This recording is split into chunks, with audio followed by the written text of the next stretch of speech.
हाँ, तो साथियों एक बार फिर आपके समक्ष नई रिकॉर्डिंग के साथ आपके समक्ष अब प्रस्तुत की जा रही है पार्ट सेकंड की रिकॉर्डिंग, जो कि मॉडल पेपर नंबर 5 की रिकॉर्डिंग क्लास 10 सामाजिक विज्ञान विषय की। और हर बार की तरह वही रिक्वेस्ट पुनः कि प्लीज़ इस चैनल को सब्सक्राइब करें और इस रिकॉर्डिंग को उन विद्यार्थियों तक ज़रूर शेयर करें जो क्लास 10 का एग्ज़ाम देने जा रहे हैं।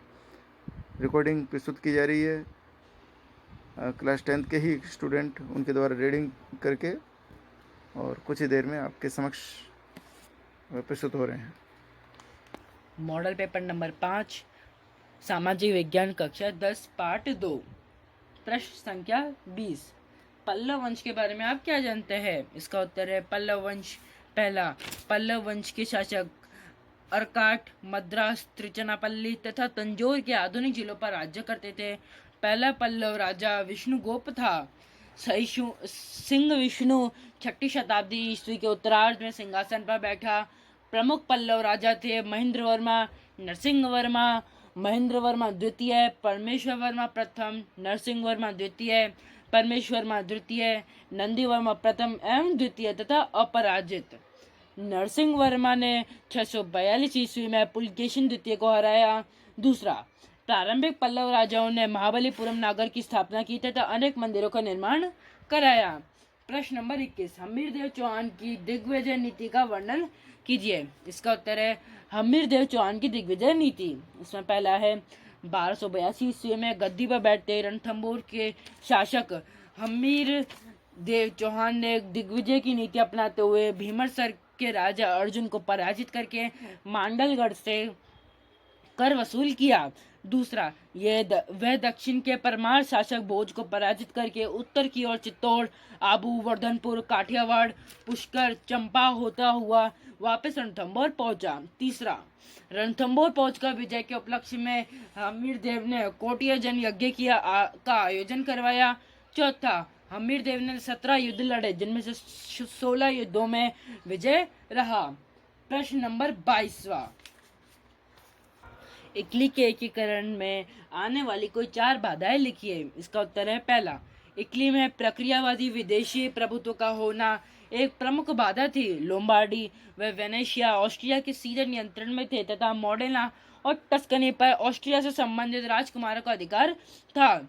दूसरा, पोप अपने राज्य रोम पर अपनी सत्ता बनाए रखना चाहता था। तीसरा, इटली मोटे तौर पर 3 राजनीतिक इकाइयों उत्तरी, मध्य तथा दक्षिणी इटली में विभक्त था। यह भौगोलिक स्थिति थी इसकी एक प्रमुख बाधा थी। चौथा, इटली के एकीकरण में एक अन्य बाधा यह थी कि एकीकरण किस और विचारधारा के अंतर्गत किया जाए। इस बारे में राजनीतिक के एक मत नहीं थे। मैजनी और गैरिबाल्डी इटली का एकीकरण गणराज्य के रूप में चाहते थे, जबकि जियोबर्टी पोप के अधीन राज्यों के संघ का समर्थक था। प्रश्न नंबर 28वां, लोकतंत्र का महत्व बतलाइए कोई 4। इसका उत्तर है पहला, सार्वजनिक हित में वृद्धि। लोकतांत्रिक शासन का संचालन जनता के प्रतिनिधियों द्वारा किया जाता है, जो अपने शासन कार्यों के लिए जनता के प्रति जवाबदेह होता है। अतः ये जन प्रतिनिधित्व सार्वजनिक हित में शासन करते हैं। दूसरा, कार्यकुशल शासन। लोकतांत्रिक शासन में नीतियां जनमत के अनुसार बनाई जाती है तथा इन्हें लागू करने में जनता का सहयोग मिलता है, अतः ये अधिक कार्यकुशल शासक माना जाता है। तीसरा, सार्वजनिक शिक्षा का साधन। लोकतांत्रिक शासन में जनता जनमत निर्माण के साधनों तथा आम चुनाव के माध्यम से विभिन्न समस्याओं पर अपना विचार प्रकट करती है तथा अपने अधिकारों व कर्तव्यों के प्रति जागरूक रहती है। चौथा, नैतिक व देशभक्ति की शिक्षा का साधन। लोकतंत्र व्यक्ति की नैतिकता व पवित्रता की भावना को मजबूत करता है। साथ ही लोकतंत्र व्यक्ति में देशभक्ति की भावना का भी विकास करता है। प्रश्न नंबर 24वां, वैश्वीकरण के लाभ बताइए कोई 4। वैश्वीकरण के प्रमुख लाभ निम्न प्रकार है। पहला, वैश्वीकरण की प्रक्रिया ने संपूर्ण विश्व में संसाधनों के आवंटन में सुधार कर इसे अधिक कार्यकुशल बनाया है। दूसरा, वैश्वीकरण के उत्पादन लागतों में कमी आई तथा उत्पादों की गुणवत्ता में सुधार हुआ है। तीसरा, वैश्वीकरण में से अंतर्राष्ट्रीय व्यापार में वृद्धि संभव हो पाई है। चौथा, वैश्वीकरण से विभिन्न देशों के बीच तकनीक, सेवाओं, निवेश आदि के आदान प्रदान में वृद्धि हुई है। प्रश्न संख्या 24 का अथवा स्वदेशी उत्पादों को अपनाने के लाभ बताइए कोई 4। अथवा का उत्तर, स्वदेशी उत्पादों को अपनाने के लाभ निम्न प्रकार है। पहला, स्वदेशी की अवधारणा को अपनाने से भारतीय उद्योगों द्वारा निर्मित वस्तुओं की मांग बढ़ेगी। इससे भारतीय उद्योगों के विकास के लिए सुनहरे अवसर उत्पन्न होंगे। दूसरा, स्वदेशी उत्पादों को अपनाने से देश की राष्ट्रीय आय तथा घरेलू उत्पादन में वृद्धि होगी। तीसरा, भारतीय कंपनियां विदेशी कंपनियों की तुलना में अधिक श्रमशील होती है, अतः स्वदेशी को बढ़ावा देने से देश में रोजगार के अवसरों में वृद्धि होगी। चौथा, घरेलू उत्पादन बढ़ने से देश के आयातों में कमी आएगी। इसके परिणाम स्वरूप देश की बहुमूल्य विदेशी मुद्रा की बचत होगी। प्रश्न नंबर 25, गैर संस्थागत वित्तीय स्रोतों के गुण तथा दोष बताइए। इसका उत्तर है गैर संस्थागत वित्तीय स्रोतों के गुण। पहला, ये संस्थाएं बहुत लोचशील होती है। दूसरा, इनके द्वारा साख उपलब्ध कराने की प्रक्रिया बहुत सरल व सीधी होती है। तीसरा, इसके द्वारा बहुत कम कागजी कार्यवाही की जाती है।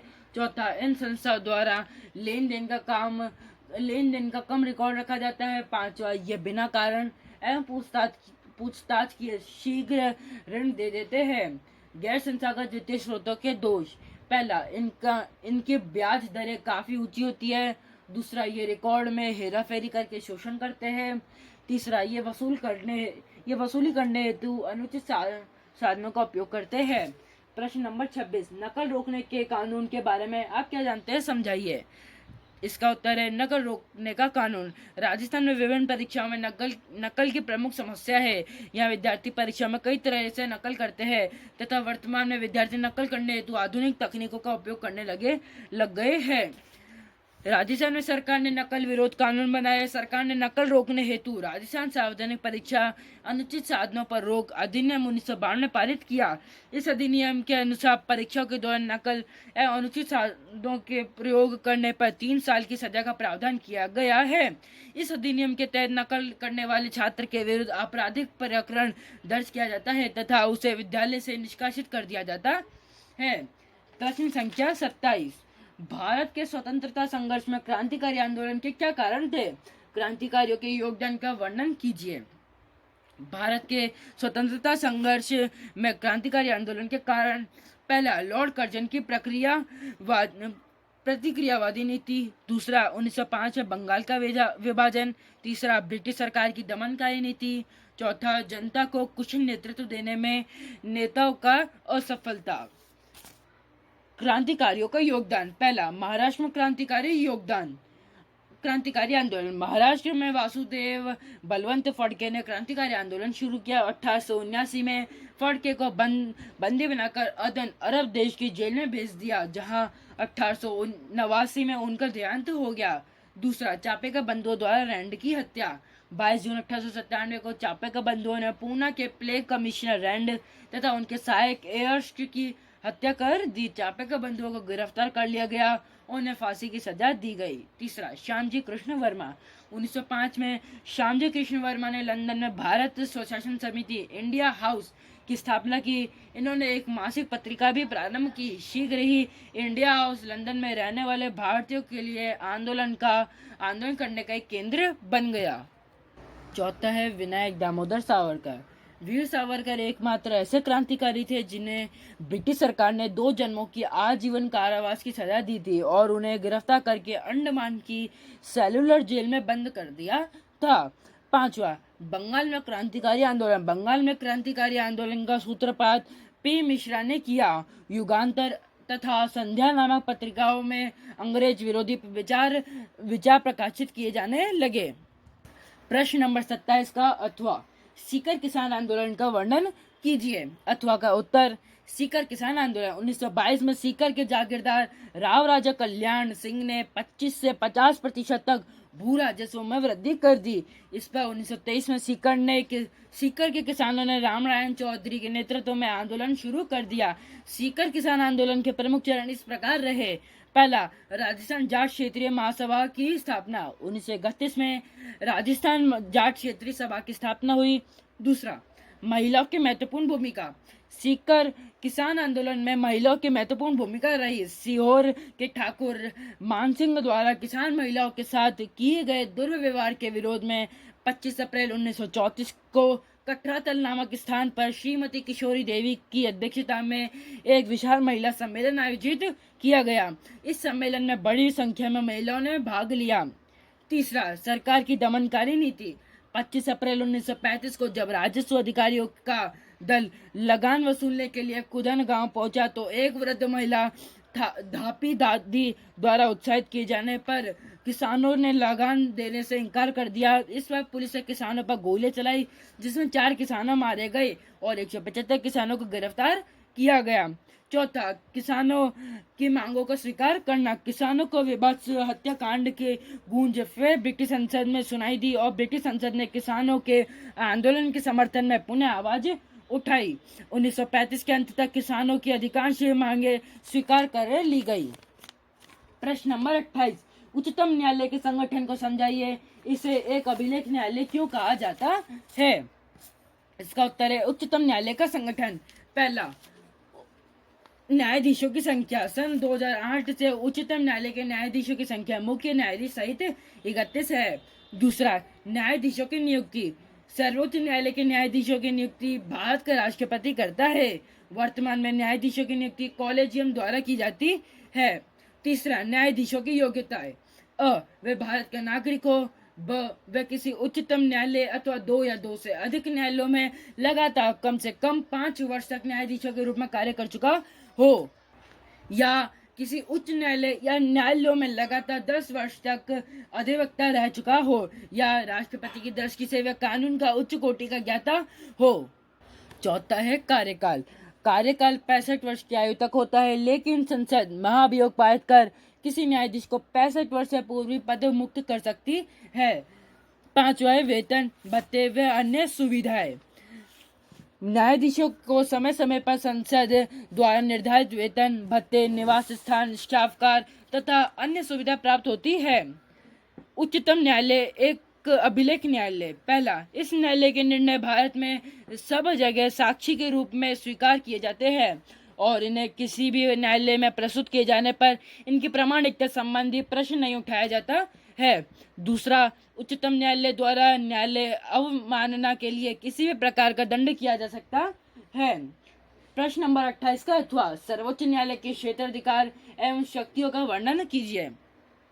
अथवा का उत्तर, सर्वोच्च न्यायालय का क्षेत्राधिकार तथा शक्तियां। पहला, प्रारंभिक क्षेत्राधिकार। क, प्रारंभिक एकमेव क्षेत्राधिकार। ये वे क्षेत्र है जिनके प्रारंभिक सुनवाई सर्वोच्च न्यायालय द्वारा ही की जा सकती है। ख, प्रारंभिक समवर्ती क्षेत्राधिकार। मौलिक अधिकारों के उल्लंघन से संबंधित विवाद किसी राज्य के एक उच्च न्यायालय या सीधे सर्वोच्च न्यायालय में प्रारंभिक सुनवाई के रूप में प्रस्तुत किए जा सकते हैं। दूसरा, अपीलीय क्षेत्राधिकार। सर्वोच्च न्यायालय के अपीलीय क्षेत्राधिकार को निम्नलिखित 4 वर्गों में विभाजित किया जा सकता है। पहला, संवैधानिक। दूसरा, दीवानी। तीसरा, फौजदारी। चौथा है विशिष्ट। तीसरा, अपील के लिए विशेष आज्ञा देने का अधिकार। संविधान के अनुच्छेद 136 के अनुसार सर्वोच्च न्यायालय सैनिक न्यायालय को छोड़कर भारत के किसी भी न्यायालय के निर्णय के विरुद्ध अपने यहाँ अपील की अनुमति दे सकते हैं। चौथा, परामर्श संबंधी अधिकार। राष्ट्रपति किसी सार्वजनिक महत्व के प्रश्न पर सर्वोच्च न्यायालय का परामर्श मांग सकता है।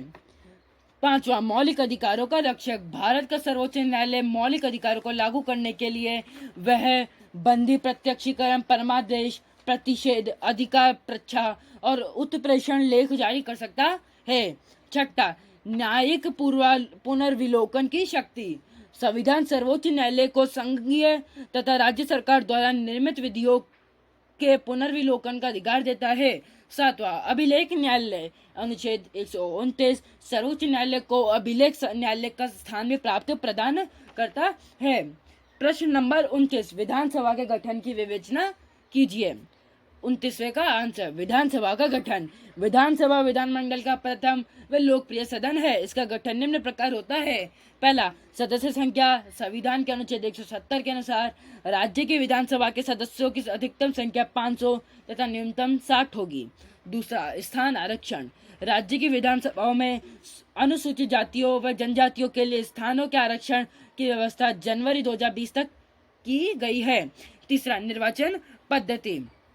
आंग्ल भारतीय समुदाय के एक नामजद सदस्य को छोड़कर अन्य सभी सदस्यों का मतदाताओं द्वारा वयस्क मताधिकार और संयुक्त निर्वाचन प्रणाली व साधारण बहुमत की पद्धति द्वारा प्रत्यक्ष रूप से चुनाव होता है। सभी निर्वाचन क्षेत्र एकल सदस्य ही है। चौथा, सदस्यों की योग्यताएं। विधानसभा की सदस्यता के लिए व्यक्ति में निम्नलिखित योग्यताएं होनी चाहिए। पहला, वह भारत का नागरिक हो। दूसरा, उसकी न्यूनतम आयु 25 वर्ष हो। तीसरा, वह पागल या दिवालिया घोषित ना हो। तथा चौथा, वह सरकार के अधीन किसी लाभ के पद पर ना हो। पांचवा, कार्यकाल। राज्य विधानसभा का कार्यकाल 5 वर्ष है। राज्यपाल द्वारा इस समय से पूर्व भी भंग किया जा सकता है। छठा, पदाधिकारी। प्रत्येक राज्य की विधानसभा के 2 मुख्य पदाधिकारी होते हैं, अध्यक्ष और दूसरा उपाध्यक्ष। 29वें का अथवा विधान परिषद के गठन की विवेचना कीजिए। अथवा का उत्तर। विधान परिषद का गठन। विधान परिषद राज्य विधानमंडल का द्वितीय तथा उच्च सदन है। विधान परिषद का गठन निम्न प्रकार से होता है। पहला, सदस्य संख्या। राज्य की विधान परिषद के सदस्यों की संख्या उसकी विधानसभा के सदस्यों की संख्या के 1/3 से अधिक नहीं हो सकती है, लेकिन यह संख्या 40 से कम नहीं होगी। जम्मू कश्मीर की विधानसभा इस संबंध में अपवाद है। दूसरा, सदस्यों का निर्वाचन व मनोनयन। विधान परिषद के 5/6 सदस्यों को निर्वाचित किया जाता है तथा शेष 1/6 सदस्यों को मनोनीत किया जाता है। तीसरा, सदस्यों की योग्यताएं।